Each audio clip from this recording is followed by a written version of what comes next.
तो जय हिंद साथियों, और आज के इस वीडियो में आपका स्वागत है। और आज हम रेलवे जो ग्रुप डी का जो डॉक्यूमेंट वेरिफिकेशन होगा, तो इसमें आवश्यक डॉक्यूमेंट क्या क्या लगेगा, तो इसके बारे में हम लोग बात करते हैं। जिसमें काफ़ी लड़का का कमेंट आ रहा है और काफ़ी कैंडिडेट का ये टेंशन है कि इसमें जो जाति प्रमाण पत्र है, तो ये काफ़ी इम्पोर्टेंट हो जाता है। वहाँ पे अगर आपको जाति प्रमाण पत्र नहीं रहता है तो आपको रिटर्न भेज दिया जा सकता है कि आप जाति प्रमाण पत्र बना के लाइए। तो कौन सा जाति प्रमाण पत्र लगेगा और इसके अलावा आपका कौन कौन सा डॉक्यूमेंट वहाँ पे लगेगा, तो आज के इस टॉपिक जो आज का इस वीडियो है, इसी टॉपिक पे हम बात करते हैं कि जो डॉक्यूमेंट वेरिफिकेशन है। तो ये वीडियो आप लास्ट तक बने रहे, क्योंकि आपके पास इसमें से अगर कोई भी डॉक्यूमेंट अभी तक अगर आप नहीं बनवाए हैं तो प्लीज़ बनवा ले, और जिनका भी बन गया है तो वो देख ले कि इसमें क्या क्या डॉक्यूमेंट लगता है। तो चलिए वीडियो में बने रहिएगा और हम एक एक करके उसमें बात करते हैं। तो सबसे पहले हम लोग बात करते हैं जो भी कैंडिडेट है इसमें जो होता है SC ST OBC, तो हम और जनरल, ये चार बात करते हैं। EWS है, लेकिन EWS के बारे में हमें हमारे पास जो भी जानकारी नहीं है कि EWS किस प्रकार बनता है, कहाँ कहाँ से बनता है, तो इसके बारे में हम लोग बात नहीं करते हैं। लेकिन SC ST और OBC के बारे में हम जो भी कैंडिडेट था उससे पूछे कहाँ कहाँ से बनता है और वो भी बताए हैं। तो ये तीन चीज़ के बारे में, और जनरल का तो कोई जाति प्रमाण पत्र लगता नहीं है। तो ये चार चीज़ हुआ। तो सबसे हम पहले बात करते हैं कि OBC को क्या क्या लगता है। तो OBC को सबसे पहले OBC जो कास्ट सर्टिफिकेट होता है वो लगता है। फिर आता है इनका एक NCL, तो वो लगता है।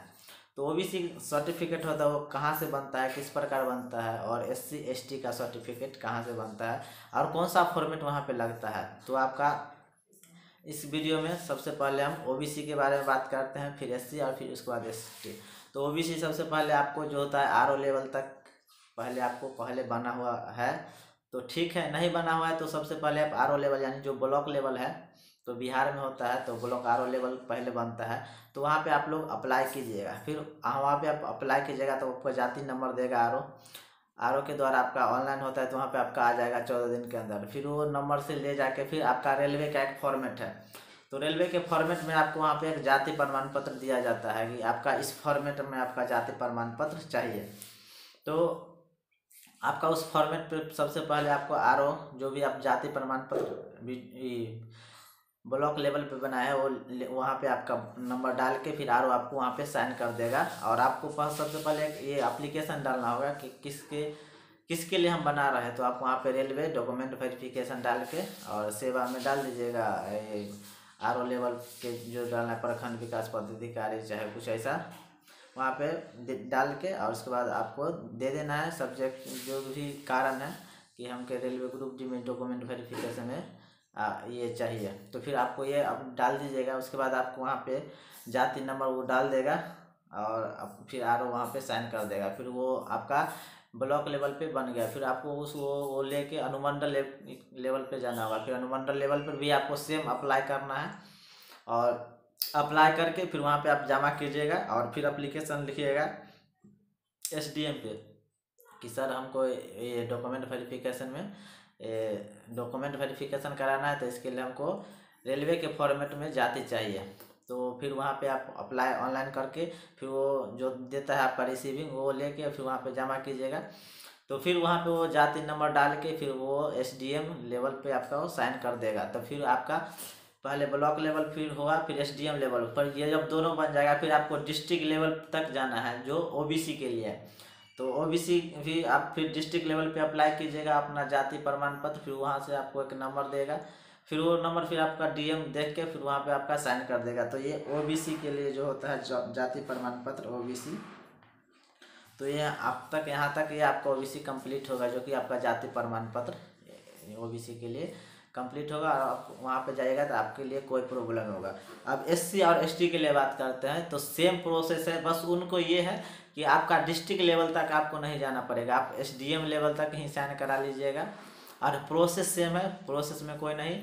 फिर उसका फॉर्मेट है जो OBC का फॉर्मेट है, आपको रेलवे ग्रुप डी 2019 के नोटिस कहीं से आप जुगाड़ कीजिए। जुगाड़ नहीं होता है तो आप कमेंट में कीजिएगा, हम आपको आप अपना नंबर दीजिए, हम उस पर आपको सेंड कर देंगे। तो आप सबसे पहले ये कीजिए कि सबसे पहले आप नोटिफिकेशन से OBC है तो OBC, SC है तो SC और ST है तो ST, वो आप नोटिफिकेशन से अपना फॉर्मेट निकाल लीजिएगा। वहाँ पे आप जाइएगा तो सभी जाति का अलग अलग दिया गया है, तो आप उस फॉर्मेट से लेके फिर वहाँ पे आप फॉर्म भरना है। फिर आपको सभी जगह सेम जाना है, जैसे ब्लॉक जाइएगा जिस प्रकार बताए, फिर SDO लेवल तक जाइए और फिर DM लेवल तक। तो DM लेवल तक OBC को जाना है और SC ST को बस SDM तक जाना है, उसके आगे आप नहीं जाइए, ज़्यादा परेशान नहीं है, वहाँ से आपका काम चल जाएगा। फिर हम लोग बात करते हैं ये OBC सर्टिफिकेट और SC ST यानी कास्ट सर्टिफिकेट के बारे में हो गया, और जनरल का ऐसा कोई सर्टिफिकेट नहीं मांगता है, तो इसके बारे में हम लोग बात नहीं करते हैं।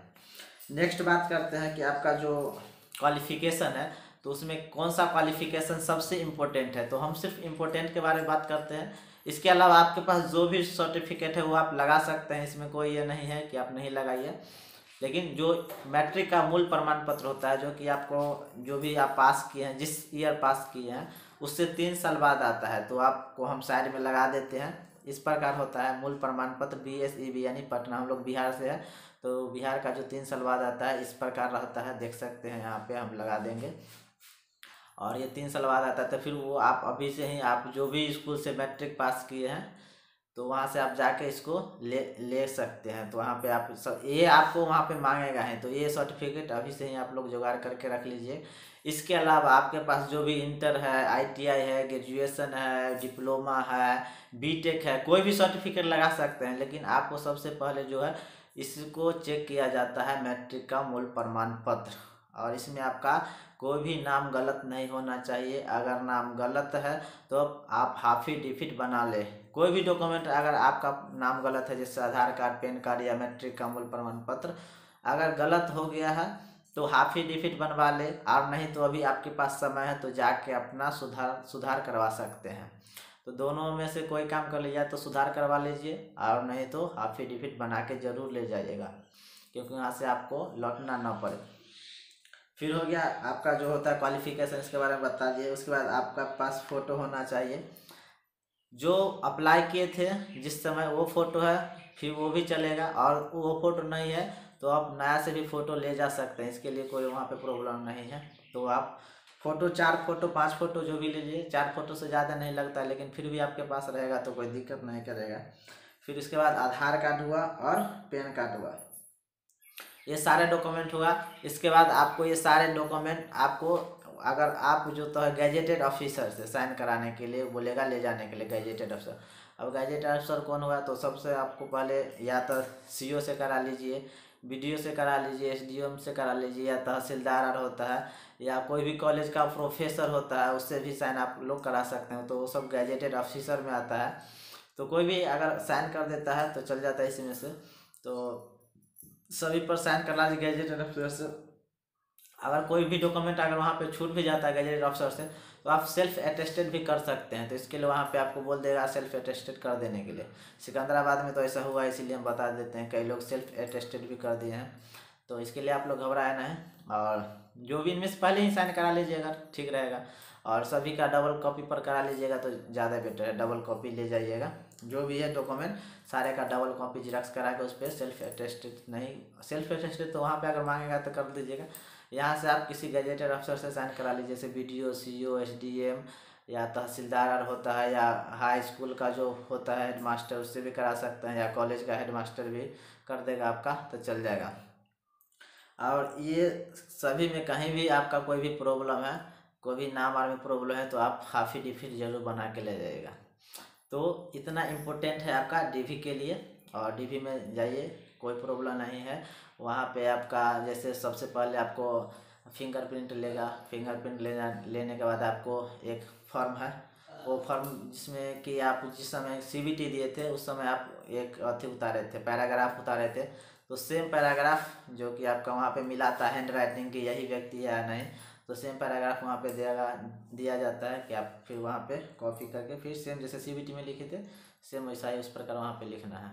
और इसके अलावा फिर आपको अधिकारी लोग बैठे रहेंगे, तो फिर सभी डॉक्यूमेंट चेक करेंगे ओरिजिनल, और फिर वहाँ पे आप जिरक्स लगाइएगा सो मिला के, और फिर बस सब सही है तो फिर हो गया आपका DV। फिर इसके बाद नेक्स्ट डे आपको मेडिकल के लिए भेज दिया जाता है, तो मेडिकल के लिए हम लोग वीडियो बना दिए हैं और काफ़ी इंपॉर्टेंट है, जाके आप लोग वीडियो देख सकते हैं हमारे वीडियो के प्लेलिस्ट में। तो मिलते हैं नेक्स्ट वीडियो में। आपको ये वीडियो कैसा लगा प्लीज़ कमेंट करके ज़रूर बताइएगा। जय हिंद।